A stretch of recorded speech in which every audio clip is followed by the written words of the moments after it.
Halo, jumpa kembali ya dengan saya di channel Teknisi HP Otodidak. Oke, bagi teman-teman yang baru bergabung, terima kasih, dan juga tak lupa dengan teman-teman yang sudah mendukung channel ini, saya ucapkan terima kasih. Oke, kali ini ada servisan Xiaomi Note 3 ya. Jadi ini Note 3 MediaTek, dimana mati total ya. Jadi ini saya colok cas, tidak ada respon sama sekali, dan kronologi bilang yang punya itu awalnya HP panas ya, dan baterai cepat habis, dan setelah diganti baterai sama yang punya, HP malah jadi mati ya. Jadi tidak bisa dicas, hidup sebentar lalu sekarang mati ya. Oke, jadi ini saya akan buka dulu ya. Jadi ada fleksibelnya atau sidik jari, jangan lupa jangan sampai putus ya, karena itu sangat rawan putus. Dan saya akan coba buka konektor baterainya ya.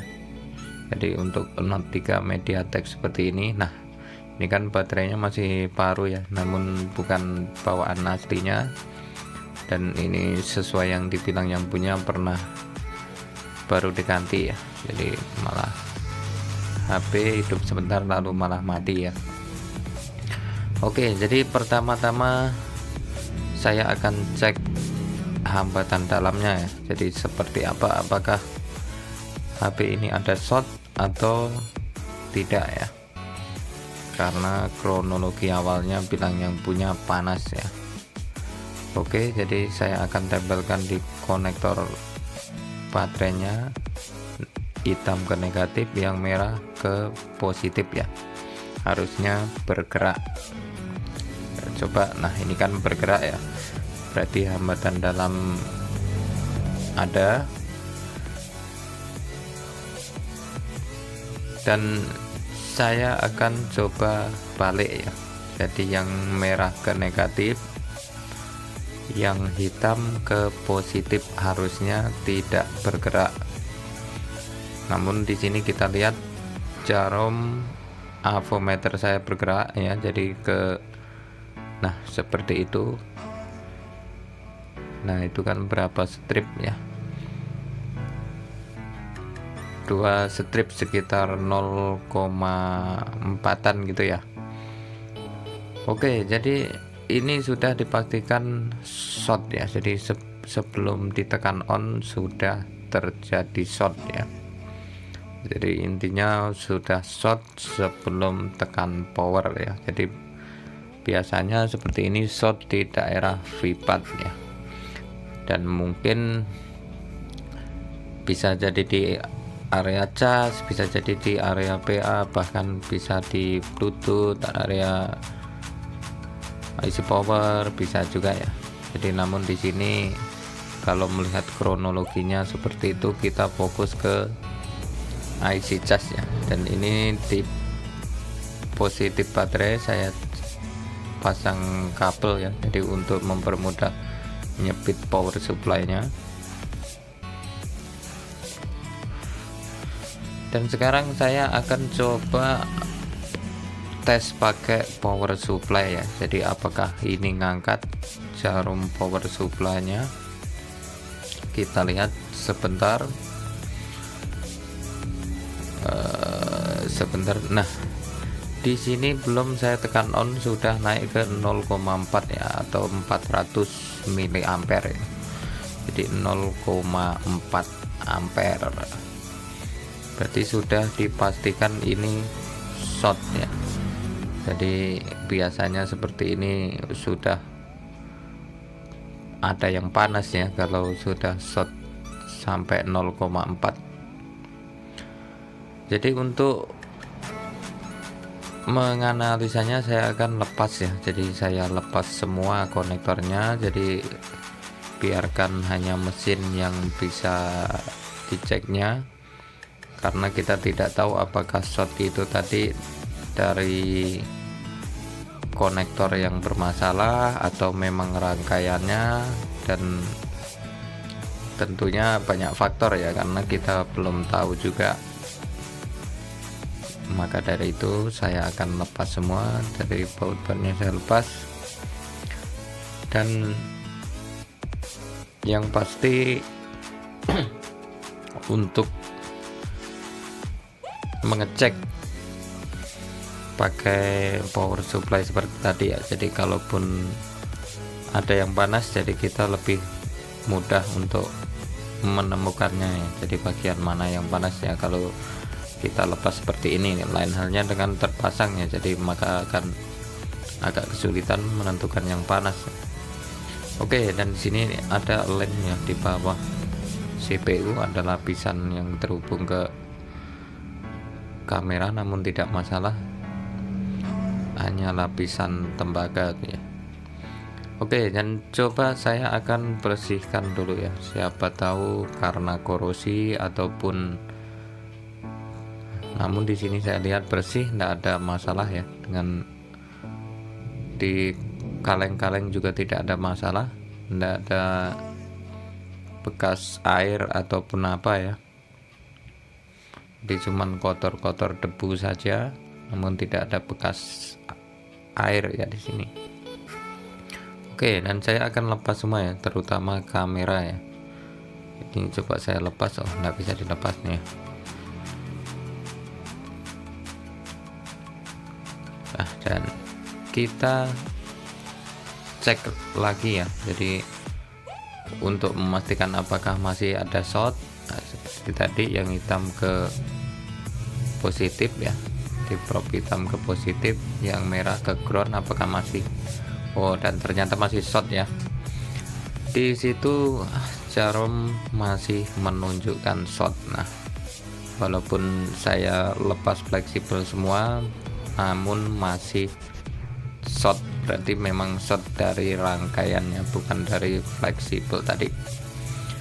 Oke, dan coba saya akan paksa pakai aliran tegangan dari power supply ya. Jadi saya paksa aliri tegangan, apakah ada yang panas. Nah, dan di area sini ada yang panas ya, namun karena saya, nah itu area IC itu,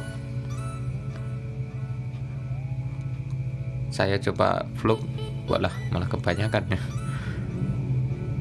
Aduh, jadi moncrot nih, fluknya kebanyakan. Nah, itu kan langsung cair ya. Jadi begitu saya tetesi fluk, dia langsung meleleh ya. Namun di sini saya masih agak kesulitan mendeteksi daerah mana, apakah di atas IC power IC charge tersebut, apakah kapasitornya ya. Jadi karena di situ ada kapasitor berjejer ya, jadi panas juga. Jadi saya masih agak kebingungan. Saya akan coba cek kapasitornya ya. Nah, ini ngangkat separuh juga ngangkat. Nah, ini kan kaki kanan kiri kapasitor kan ngangkat semua ya ini. Jadi kaki sebelah kanan ngangkat, kaki sebelah kiri juga ngangkat, dan harusnya kapasitor tidak seperti itu ya. Jadi harusnya kapasitor kaki sebelah diam ya, alias tidak ngangkat, dan sebelahnya ngangkat ya karena dia ground ya. Nah, di sini ada 3 kapasitor itu ngangkat semua, dan saya curiga dengan IC-nya ya, karena di situ ada 3 kapasitor short semua. Dan bila dilihat dari fisik kapasitor itu masih bagus ya, tidak ada gosong ataupun berubah warna ya. Jadi di sini saya langsung akan coba angkat IC-nya ya. Dan saya lihat serinya, ini seri masih tidak kelihatan ya. Nah, seperti ini ya. Jadi IC charge-nya ya. Jadi BH kode. Dan ini sama dengan Oppo A37 ya sepertinya ya. Oke, saya akan coba angkat dan saya tutup dulu pakai kaleng, yaitu konektor untuk yang apa ya, yang ke bawah atau fingerprint tadi ya, yang pasti itu konektor selalu ditutup ya, karena berdekatan dengan IC yang mau saya lepas. Jadi untuk lebih amannya biar enggak rusak ya, di sini malah tangan saya yang kelihatan, dimohon dimaklumi ya. Oke, jadi akan saya tambah flux lagi ya, karena untuk IC PG ini agak tebal dan agak keras ya, jadi di sini harus main flux dan panasnya juga. Tuh, ini lupa lagi ya. Dan agak panas ya, di sini saya pakai setelan angin 360 ya panasnya, dan angin 1,5 ya.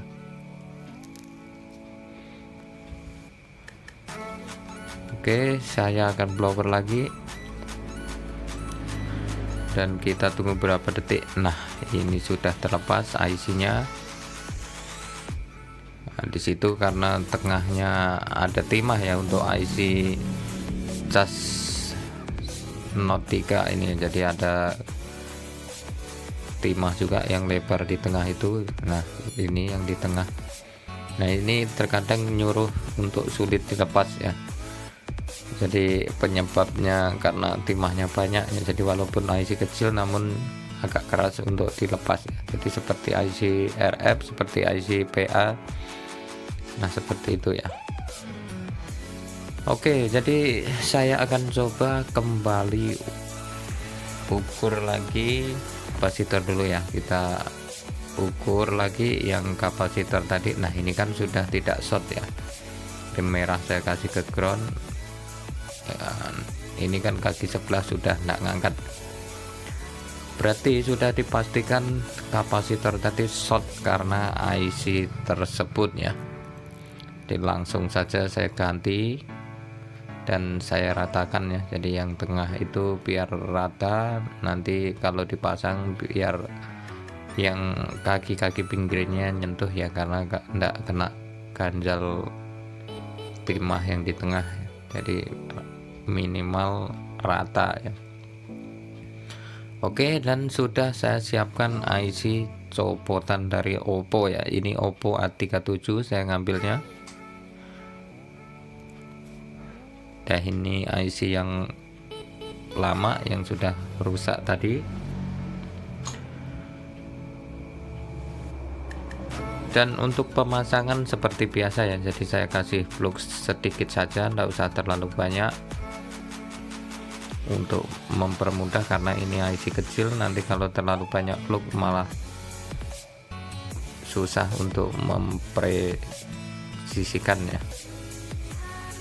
Oke, jadi saya langsung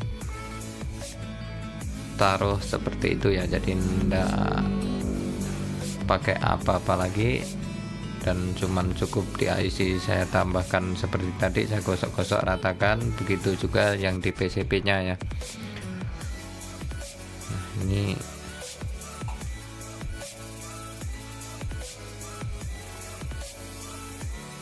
saya lihat dulu, oh udah aman kodenya, takut salah karena ini bisa fatal kalau kebalik titiknya ya,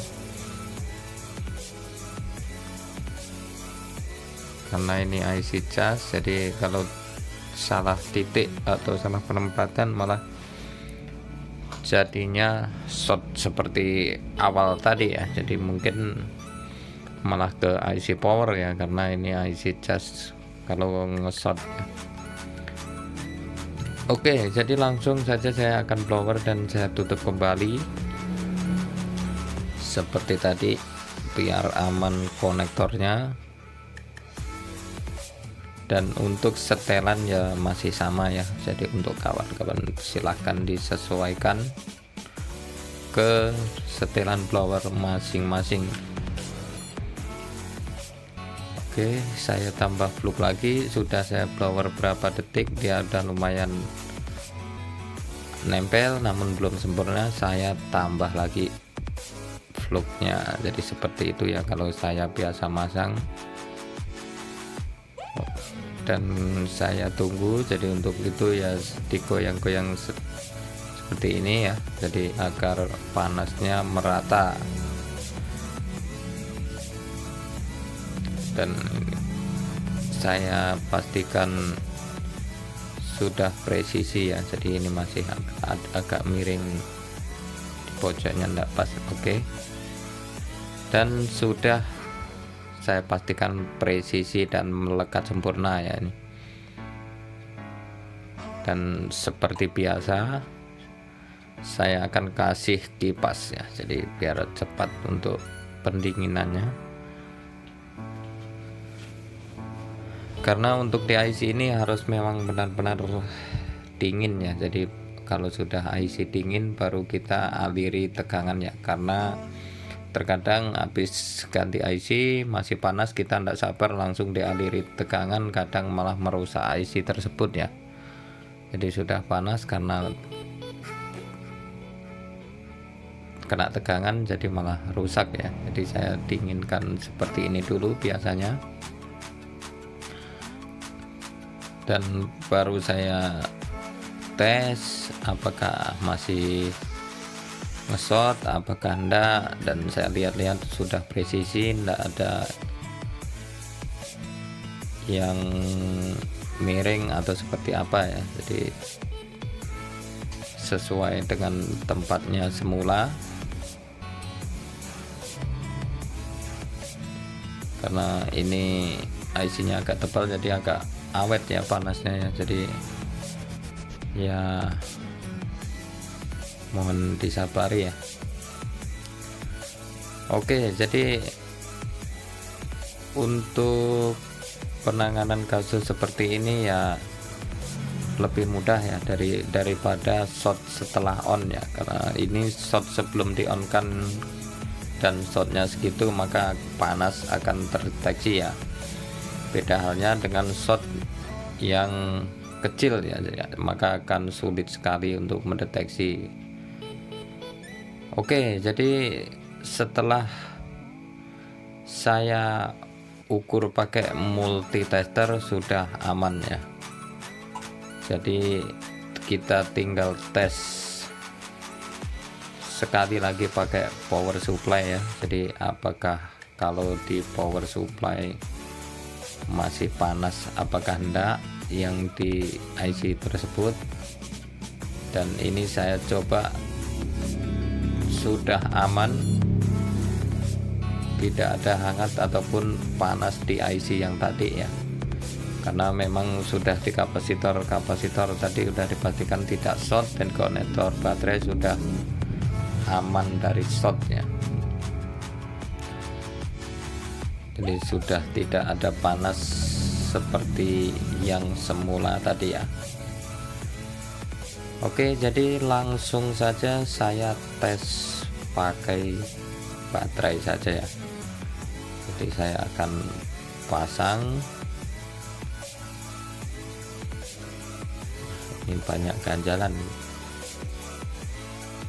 nggak mau rapat apakah ada bautnya ya, karena terkadang kita lupa itu terselip baut jadi nggak rapat ya. Saya lihat oh nggak ada, memang belum pas ya. Oke, sudah pas sesuai dengan tempatnya tadi ya. Dan ini untuk LCD-nya biar kita bisa mengetahui ya, jadi apakah ini HP sudah hidup apa belum ya. Jadi untuk skala kamera dibiarkan dulu ya, jadi kita yang penting-penting saja, karena untuk ngetes ya, ini untuk touchscreen-nya saya pasang dulu. Dan untuk di video ini jadi agak lambat ya, karena memang tidak saya percepat seperti biasanya ya, dan memang terkadang ada yang saya percepat, namun untuk di Note 3 ini saya pelankan ya, jadi ada sebagian yang saya percepat. Oke, Dan coba saya akan nyalakan kembali ya di HP ini, apakah sudah hidup. Namun di sini kok tidak ada tanda-tanda kehidupan. Apakah memang IC-nya belum pas ataukah seperti apa? Namun kalau kita ukur tidak ada masalah ya. Coba saya akan colok cas. Nah, muncul Mi ya. Waduh. Namun kok restart. Nah, ada masalah apa lagi ya? Jadi seperti ini ya. Kita masih bingung ya kalau udah seperti ini ya. Dan ini saya coba ganti tadi cas yang fast charging ya, jadi untuk biar lebih cepat ya, karena untuk yang pertama hitam tadi kan cas biasa ya. Jadi ini pakai cas satunya yang cas cepat. Namun Mi mati. Coba saya hidupkan, tidak ada respon. Dan ini kemungkinan baterainya ya, jadi mungkin karena ngesot tadi sama yang punya kan diganti. Terus ini saya ada baterai Redmi 4X ya, jadi saya akan coba tes ya. Dan ini dudukan sama ya, jadi fleksibelnya sama, cuman bentuknya beda ya, namun cocok ya biasanya kalau itu pas. Oke, kita tunggu apakah bisa ngecas. Mantap ya, mantul bos, jadi bisa ngecas. Dan memang baterai tersebut juga udah rusak ya. Coba saya hidupkan, apakah hidup di HP ini. Nah, udah masuk logo Mi. Dan kita tunggu apakah Android berjalan. Nah, ini sudah loading Android ya, berarti sudah dipastikan baterai tersebut juga rusak ya. Jadi mungkin karena di rangkaiannya short, namun disangka yang punya cuman baterainya yang rusak, ganti yang biasa, namun baru berapa jam mungkin jadi malah merusak baterai ya, karena shortnya tadi ya. Dan setelah di baterai lain pun ternyata hidup ya. Dan kalau sudah kini udah siap-siap seruput kopi ya. Jadi wah, ini saya sambil nyeruput ya, karena sudah nunggu Android loading ya. Jadi mantap ya, jadi bisa masuk ke menu, berarti memang sudah beres. Oke, dan saya akan konfirmasi ganti baterai sama user ya. Nah, di sini baterai sudah saya ganti dan sudah saya pasang ya, dan seminggu ini belum diambil. Jadi saya coba tes ya, saya coba tes kamera, segala tes layar sentuh itu tidak ada masalah ya. Coba saya tes kamera, aman. Oke, kamera belakang aman, kamera depan mantul ya. Oke, terima kasih telah menonton video ini, semoga bermanfaat. Terima kasih.